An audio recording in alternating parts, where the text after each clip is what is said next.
Glory, glory, glory, glory. We thank God for your lives, and we want to bless you once again with our quest to unravel the mysteries in the book of Revelation. Now, Revelation is a book of mysteries, but you agree with me that any mystery that is not revealed will not serve any purpose.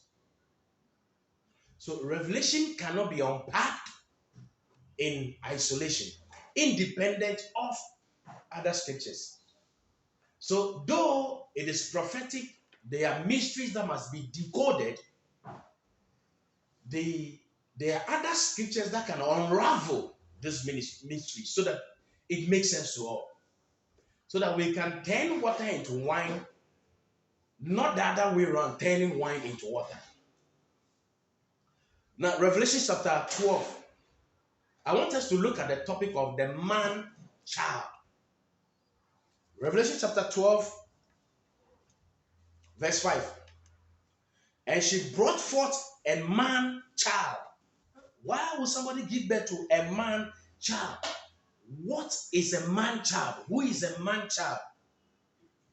And she brought forth a man child who was to rule all nations with a rod of iron. And her child was caught up unto God and to his throne. Glory. Now, Isaiah chapter 9, verse 6 says, for unto us a child is born. Take note. But unto us a son is given, and the government shall be upon his shoulders. Now, that government is what? How to rule, the rulership, the authority to rule. And a child is born, and a son is given. It means that the child which is born must become the son that can be given. That can be a template that we mirror, that can serve the purposes of God. And that son who is ready to carry the government on his shoulders, that son is called the man child. So the book of Revelation chapter 12 verse 5 says the woman who was ready to give birth, and the dragon, verse 4, was waiting to devour the child that she would give birth to. But the dragon, who is the devil, was surprised because the woman gave birth to a man child. It is symbolic of somebody who is already mature, because this one was caught up into the throne, onto the throne, and onto God to rule. And he shall rule all nations. A child cannot rule, but a man can rule.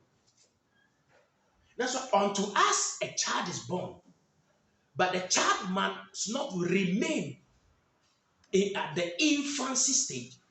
That child must grow into what we call the matured man of God, the Son of God, the spirit man. Because it's the spirit man who has the government of God upon his shoulder.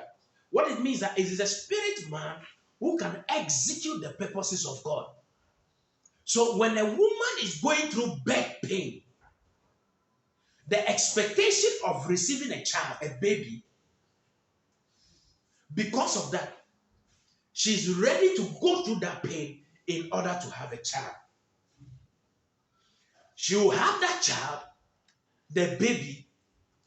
She will be happy, full of joy, but she has expectation of this child becoming somebody in quote in the future to serve a purpose, that every investment she would make in this child will come in handy for her.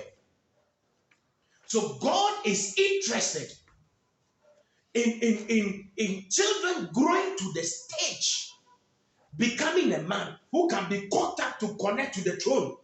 Because this man child was connected to the throne, caught up to the throne, not going to heaven.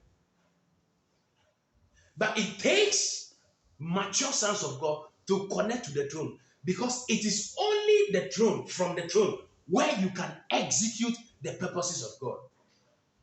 We are saying that when you become born again, you have become a child. But we need you to grow to be a man in Christ, a son in Christ. That is why Jesus grew up. Now, see, a man, Jesus grew up and then transited from being the son of Joseph, the son of man, to become the son of God. God bless you.